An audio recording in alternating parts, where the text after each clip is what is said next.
গরম আর সহ্য করা যাচ্ছে না।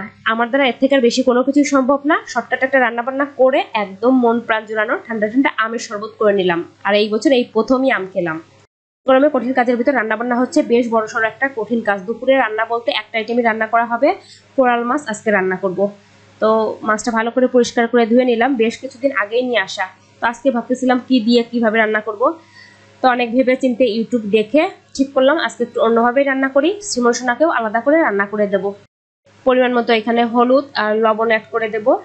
একদম ঝাল করেই রান্না করব, যে খাবারই রান্না করা হোক বাসায় ঝাল হলেই ভালো লাগে সবার। দিয়ে দিলাম 1 চামচের মতো মরিচ গুঁড়া, আর এখন দিয়ে দিলাম একটু জিরা গুঁড়া, দিয়ে দেবো পরিমাণ মতো সরিষার তেল। এখানে আছে হলো পোস্ত, তারপর কালো সরিষা, সাদা সরিষা, কাঁচামরিচ দিয়ে একসাথে একটা পেস্ট করে নেওয়া, মানে আমি পাটায় বেটে নিয়েছি। তারপর খুব ভালো করে মেখে নিতে হবে। রান্নাও সহজ, খেতেও ভালো হবে। ইচ্ছা ছিল হলো ভেটকি মাছের মানে পাতুরি করব, তো কলা পাতা ওরকম কোনো কিছু আমার কাছে নেই, আগেও করা হয়নি। তো ভাবলাম তাহলে এইভাবেই করা যাক। এখানে আমি জল বসিয়ে দিয়েছিলাম, জলটাও ফুটে উঠেছে, একটা স্ট্যান্ড বসিয়ে দিয়েছি। আর এখন একটা এই তো বাটিতে আমি বাটি টিফিন বক্সে দিলেও হয়, মানে মুখ ঢেকে দিলেই হবে এই আর কি। ওই যে পাত্রে মাখা হয়েছিল ওইটা ধুয়ে একটু জল দিলাম। এখন কয়েকটা উপর দিক থেকে আবার কাঁচামরিচ দিয়ে দেবো। ব্যাস 20 মিনিটের মতো রান্না করে নিলে হয়ে যাবে। আর ভাবলাম যেহেতু আম নিয়ে আসা হয়েছে, এই বছর কিন্তু এর আগে আর আম খাওয়া হয়নি, আজকেই প্রথম খাবো। আম দুইটা আমি কেটে নিয়েছি, সাথে নিয়েছি 3-4টা কাঁচামরিচ।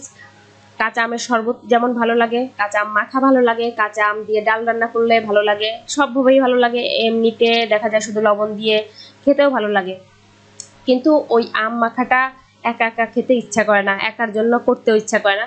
তো আছে বাসায় আম, একদিন করে খাবো। আমি এখানে দিয়ে দিলাম হলো আম, কাঁচামরিচ, তারপর বিট লবণ, দিয়ে দিলাম স্বাদ অনুযায়ী চিনি। এখন দিয়ে দেবো একদম ফ্রিজের ঠান্ডা জল। ব্যাস কিছুক্ষণ আমি এই যে মিক্সারে মিক্সড করে নেব, তাহলেই হয়ে যাবে রেডি একদম কাঁচা আমের শরবত। সাথে অবশ্য পুদিনা পাতা দিলে ভালো লাগে, যেহেতু আমার হাতের কাছে নেই এর জন্য দেওয়া হলো না, তাহলে সুন্দর একটা ফ্লেভার আসে। এই গরমে একদম মন প্রাণ ঠান্ডা করার মতো খাবার। দুপুরে তো ওই যে বলি যে কোনো শরবত প্রতিদিনই প্রায় করা হয়। রান্না কিন্তু হয়ে গেছে, চারপাশ থেকে তেল ছেড়ে দিয়েছে, আর দেখে বোঝাই যাচ্ছে মাছটা একদম রেডি। এখন গরম গরম মাছ দিয়ে আর ভাত দিয়ে খাবার খেয়ে নেব।